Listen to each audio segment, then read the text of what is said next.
모든 게 다 매끄럽지를 않습니다.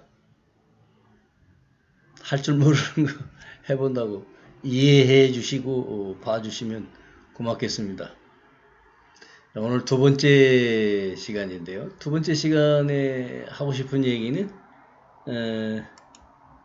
과연 하나님의 나라가 뭐냐는 거예요. 하나님의 나라. 하나님의 나라를 우리가 이제 알아야겠는데, 이 하나님의 나라에 대해서 알 듯 하면서 너무 모르는 것 같습니다. 하나님의 나라는 저 밖에 구만리장천 어느 공간인가 아니면 차원인가, 그 얘기를 오늘 외부인가 내부인가 뭐 이렇게 얘기를 바꿔봤습니다. 외부이냐 내부이냐 그런 얘기죠. 내부는 내부예요. 내면이라고 할까요? 어쨌든 하나님의 나라에 대해서 얘기하는데, 하늘이 뭐냐 공간이냐 혹은 차원이냐 하는 얘기를 지난 시간에 조금 해드렸어요. 자, 오늘은 그런 그 하나님의 나라에 대해서 제가 32년 동안이나 목사하고 설교하고 뭐 했으니까 그 얘기를 좀 이제 해드리려고 합니다. 그런 얘기를 하려면 제가 이제 그야말로 조금 색다른 얘기, 일반적으로 교회에서 잘 목사님들이 그렇게 디테일하게 설교해 주시지 않는 그런 얘기를 해보려고 합니다. 서로가 생각을 좁혀가면서 가깝게 어떻게 가깝게 그 진리에 가깝게 이해를 해가면서 이제 그 진리가 무엇인지 알면 진리가 너희를 자유케 하리라고 했던 예수님의 말씀처럼 요한복음 8장 32절이죠.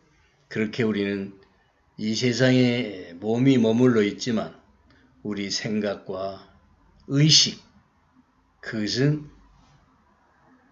우리 육체가 아닌, 육체의 생각으로가 아닌 더 깊은 곳에서 우리 의식적 차원에서 생각의 변화가 일어나야 합니다.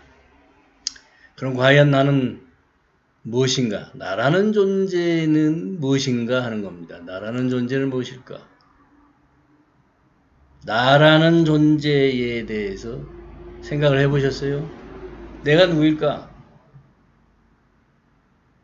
몸일까? 무엇이냐는 거죠. 몸인가 마음인가? 몸이라고 생각하면 우리는 물질 위주의 삶을 살 수밖에 없어요. 매일 몸에 매여 살게 되니까요. 밥 잘 먹고 화장실 잘 가시고 잠 잘 자고, 그리고 결혼하신 분들은 그야말로 사랑을 잘 나누고, 여기에 또 몸만 있나요? 마음이 움직이는 거죠. 마음이 움직여야 몸이 움직입니다. 마음이 없이 몸으로 행동해지는 게 하나도 없어요. 행해지는 게 없어요. 마음이어야 합니다. 마음이어야. 우리는 몸만 있는 게 아니라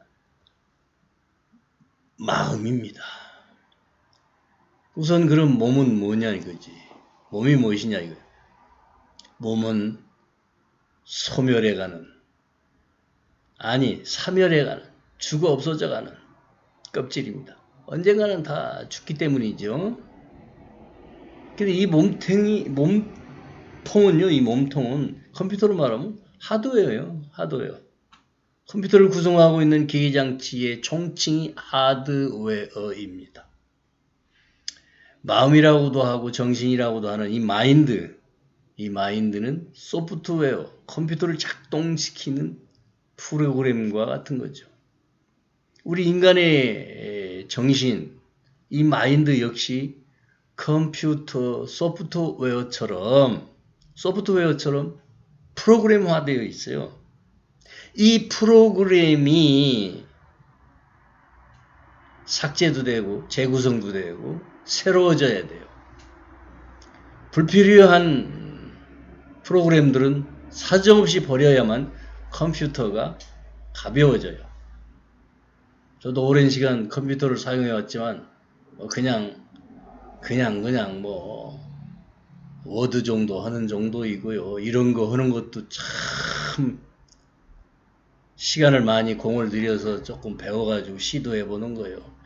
많이 이해해 주시고 그저 영상이라든지 이런 거 눈으로 보이는 것만이 아니라 제가 뭔가를 짓거리고 있는 이 이야기에 귀 기울여 주시면 좋겠습니다. 이 컴퓨터를 움직이게 하는 이 운영체제를 OS라고 그러죠. 오퍼레이팅 시스템 역시 소프트웨어입니다. 나를 움직이게 하는 OS가 뭘까요? 연역적으로 이제 찾아가는 이야기지만요. 먼저 결론적인 것부터 얘기하면요. 우리의 OS 운영체제는요. 그리스도 의식이어야 합니다. 그러나 모든 사람들, 99.99%의 사람들 모두가 다 그리스도 의식이 없어요. 그리스도 의식으로 살지 않아요. 그저 겨우 얘기해봐야 예수의 마음, 하느님의 마음, 부처의 마음 그 정도죠. 아주 구체적으로 얘기하면 우리는 의식 없이 생명을 보존할 수가 없어요. 죽었나 살았나 알아보려면 이 사람 의식이 있어 없어? 그러잖아요. 의식을 먼저 체크해봐요. 흔들어봐요. 죽었어 살았어? 그 흔들림 속에서 살아 움직이고 이야기를 하고 나야 나 아무개야 라고 말하면 의식이 있는 거죠. 그러듯이 우리가 과연 이 세상을 살아가는 이 몸만 나 자신의 정체성이라고 아이덴티티라고 생각하고 있으면 큰일 나요. 그건 짐승이에요. 동물이라고요.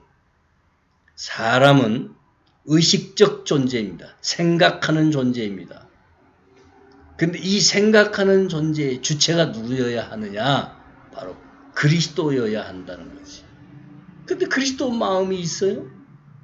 그러니까 그리스도 의식도 없지.